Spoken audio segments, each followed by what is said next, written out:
Hi, second graders, and welcome to the first installment of the Cozy Read Aloud of the one and only Ivan. This is a novel by Katherine Applegate about a gorilla, and I really think you're going to love it. Now, I know Kim already introduced you to the happiness continuum, this scale between sad and happy, and we're going to look at our characters in this book and consider where we think they fall on that scale between sad and happy at various points in the book. I think you will find that there are a lot of emotions in this book, so as we're reading, I want you to think about how these characters are feeling. These chapters are very short, so I'm going to read you a number of chapters every time we get together for cozy reading. I wanted to show you on the very first page, there's this beautiful illustration of Ivan eating a banana, so you can see how handsome he is. Hello, I am Ivan. I am a gorilla. It's not as easy as it looks. Names. People call me the freeway gorilla, the ape at exit 8, the one and only Ivan, mighty silverback. It's a wondrous word. The names are mine, but they're not me. I am Ivan, just Ivan, only Ivan. Humans waste words. They toss them like banana peels and leave them to rot.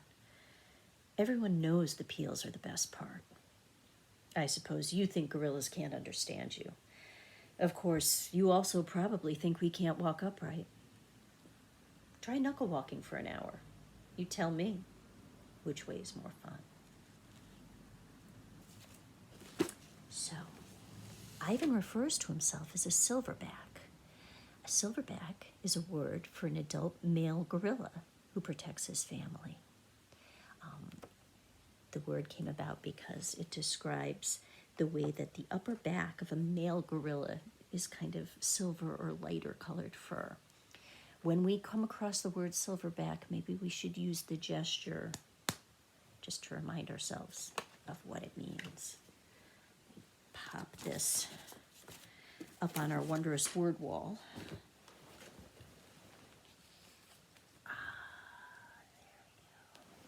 And continue.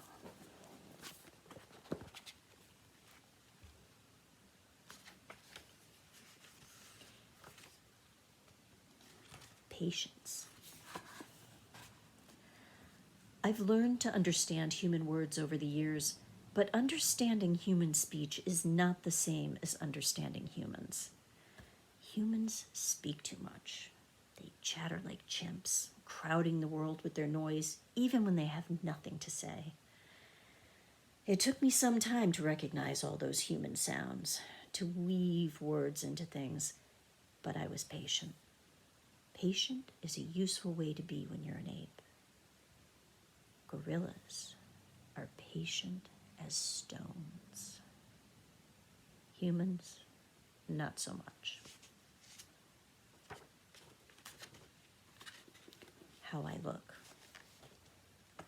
I used to be a wild gorilla, and I still look the part. I have a gorilla's shy gaze, a gorilla's sly smile. I wear a snowy saddle of fur, the uniform of a silverback. When the sun warms my back, I cast a gorilla's majestic shadow. In my size, humans see a test of themselves. They hear fighting words on the wind, when all I'm thinking is how the late day sun reminds me of a ripe nectarine. I'm mightier than any human, 400 pounds of pure power. My body looks made for battle. My arms, outstretched, span taller than the tallest human. My family tree spreads wide as well. I am a great ape. And you are a great ape. And so are chimpanzees and orangutans and bonobos. All of us distant and distrustful cousins. I know this is troubling. I too find it hard to believe there is a connection across time and space linking me to a race of ill-mannered clowns. Chimps. There's no excuse for them. The Exit 8 Big Top Mall and Video Arcade. I live in a human habitat called the Exit 8 Big Top Mall and Video Arcade. We are conveniently located off I-95 with shows at 2, 4, and 7, 365 days a year. Max says that when he answers the trilling telephone. Mac works here at the mall. He's the boss. I work here too. I'm the gorilla. At the Big Top Mall, a creaky music carousel spins all day, and monkeys and parrots live amid the merchants. In the middle of the mall is a ring with benches where humans can sit on their rumps while they eat soft pretzels. The floor is covered with sawdust made of dead trees. My domain is at one end of the ring. I live here because I am too much gorilla and not enough human. Stella's domain is next to mine. Stella is an elephant. She and Bob, who's a dog, are my dearest friends. At present, I do not have any gorilla friends. My domain is made of thick glass and rusty metal and rough cement. Stella's domain is made of metal bars. The sun bear's domain is wood. The parrot's is wire mesh. 3 of my walls are glass.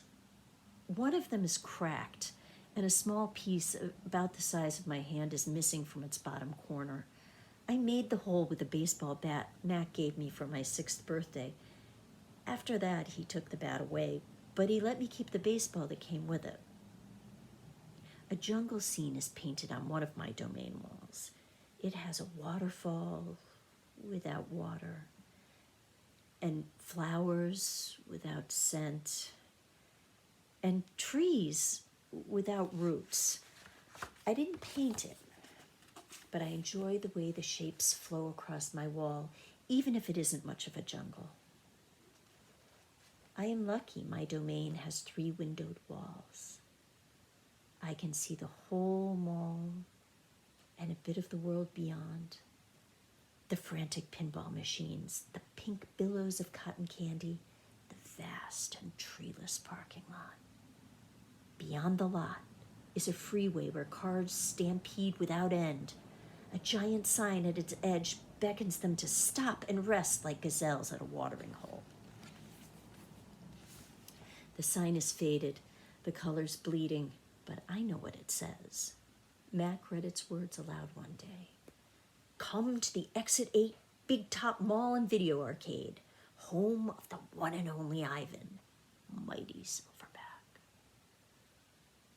Sadly, I cannot read, although I wish I could.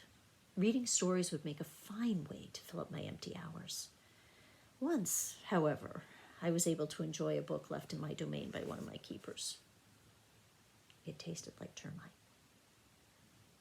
The freeway billboard has a drawing of Mac in his clown clothes and Stella on her hind legs and an angry animal with fierce eyes and unkempt hair. That animal's supposed to be me, but the artist made a mistake. I am never angry.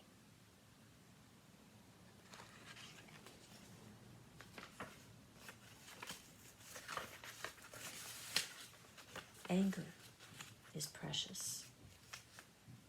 A silverback uses anger to maintain order and warn his troop of danger. When my father beat his chest, it was to say, beware, listen, I am in charge. I am angry to protect you because that is what I was born to do. Here in my domain, there is no one to protect. Pause there and take a look at these 2 wondrous words. Habitat, which is a home. It's interesting that Ivan refers to the mall as a habitat. I guess it is I guess it is. He refers to it actually as a human habitat, I think, and it's certainly a habitat for he and his friends. He describes their individual enclosures as their domains, which means territory, or in this case, a cage. I thought maybe a good motion for habitat would be just for a home, and then for domain, something more specific. Domain, your domain. I don't know if you guys can see me, so habitat and domain. If anybody has a better idea, feel free to share it on the comments section, where I hope to see lots of comments from you guys about the characters and where you think that the characters that we've met so far, who are certainly Ivan, Mac, the owner of the mall and video arcade, and boss of all of the inhabitants, employees, and Stella, the elephant, who we don't know very much about yet, other than she seems to stand on her hind legs, so that must mean she's trained to do tricks. I don't know how elephants feel about that. Oops, I need more tape for Stella. All right, folks. So in the comments section, why don't you let me know if you have any thoughts so far or questions about this story and what you think about the happiness continuum for these fellows. I don't want to place them on there until I've heard what you guys think. You know, Ivan is a pretty serious gorilla, but do you think he's more happy or more sad? Where do you think he falls on that continuum? Let me know, and we'll see if he moves from his starting point as the story goes on. Maybe he'll go back and forth a little bit. I think that's it for now, and I look forward to seeing you guys again for the second installment.